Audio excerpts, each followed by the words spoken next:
What's up, Lantern fans? It's the Emerald Enthusiast, the co-host of the Emerald Echo podcast. Here with a look at the DC Direct Green Lantern Series 5 action figure of Soranik Natu.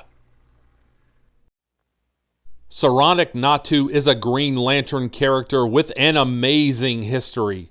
I have been wanting to do this review for quite some time. When I finally found a second one of these for a decent price, I immediately jumped on that deal. So with that being said, let's take a look at the package details. This is the old school DC Direct card and bubble design. It says Soranik Natu Green Lantern on the front.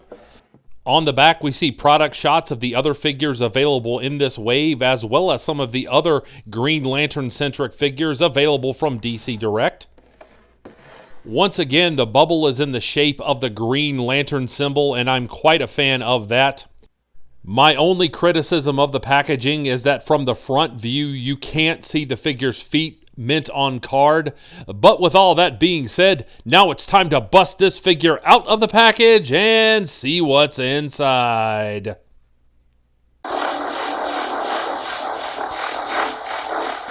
Here is the figure free of the outer packaging, but still bound to the inner plastic. Let's have a look at accessories now. And of course, this is the Green Lantern symbol peg base. I have talked about these quite often. I am certainly a fan. I have lots of extras of these. If you want to hear me talk more about these, check out my Guy Gardner review. I'm very glad that those were standard accessories for Lantern figures at the time. Once again, here is the personal power battery. I love this translucent plastic and the metallic finish. However, on this one, the handle is a little warped due to the packaging. And here we see Dr. Soranik Natu out of the package and ready to rumble. The appearance of this figure is excellent, although I do have some minor criticisms. The articulation is quite limited, although it does have some positive aspects. So let's take a closer look at the loose details of this figure now. Let's start with a look at the lower body. And you can see this green metallic paint that has been used on the boots. Just how reflective that is.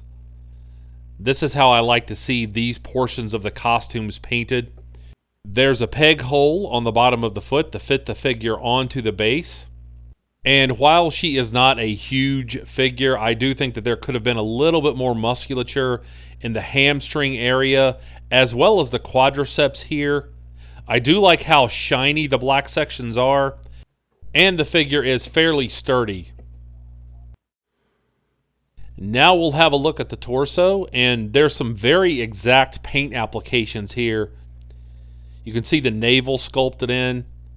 And again, the lines that separate the green and black sections are very exact. I think there could have been a little bit more sculpting in the trapezius and latissimus dorsi area. That could have made her just a little bit more defined back here. In terms of the symbol, the lines are very tight, although I think overall it's a little large. And I also feel like the entire collar area should have been sculpted. I don't think that would have been too difficult to do. Although in the end, I was just very pleased to finally see this costume represented in collectible form. Now we'll have a look at the arms here. And my biggest criticism is one that I talk about a lot when I review female figures. I'm not suggesting that she needed to be muscle bound, but there could have been some more definition in the biceps and triceps. I do like the way that the gloves have been painted, although I was unable to get the personal power battery into her gripping hand. Perhaps you'll have better luck, but I felt a lot of pressure on the handle and I simply didn't want to risk snapping it trying to get it into the hand. In the end, I think I would have preferred a scalpel construct. Here's a look at the ring, and overall there are a lot of things to like here. I do like the paint applications and the overall size of the ring. And even though I understand that this is a very small area, I still think there could have been some more sculpting here.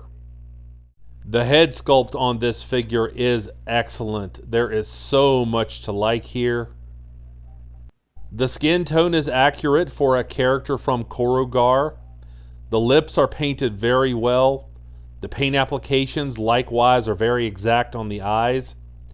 She has the tattoo that Sinestro gave her that she was unable to remove in the comics. The sculpting on the ears is very precise, and the hairstyle is very eye-catching. You can see the individual strands here. It is very accurate to her early comic book appearances. I really hope that we get a Soranik Natu figure in the McFarlane DC Multiverse line. In terms of articulation, both of the boots are supposed to swivel at the top. Unfortunately, one of mine is stuck and I don't want to force it. There's a single jointed knee. You can get it to go up that high. So you can get her into a running pose if you so wish. The legs don't move outward, so there's no chance for a side kicking motion, although you can get her to kick forward that far. Unfortunately, she doesn't step back, so that's pretty much it for the lower body. There's no articulation in the torso. There is rotation at both of the wrists, as you can see. She has the bicep swivel on both arms, so I certainly appreciate that. You can raise her arms up from her sides this much.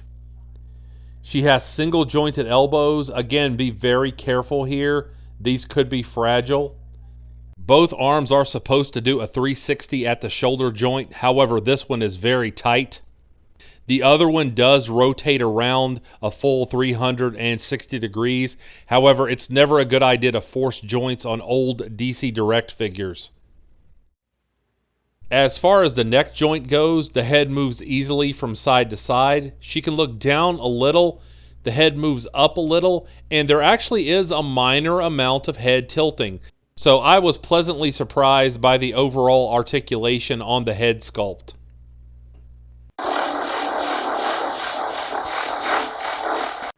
I hope you have enjoyed this review. If so, please like and subscribe. Stay tuned for some articulation shots, and also remember to catch me on the Emerald Echo podcast, which is part of Multiverse Musings, the vidcast, and that's available right here on YouTube. And I'll be back with more Green Lantern-related content soon. But until we meet again, this has been the Emerald Enthusiast, and thanks for watching.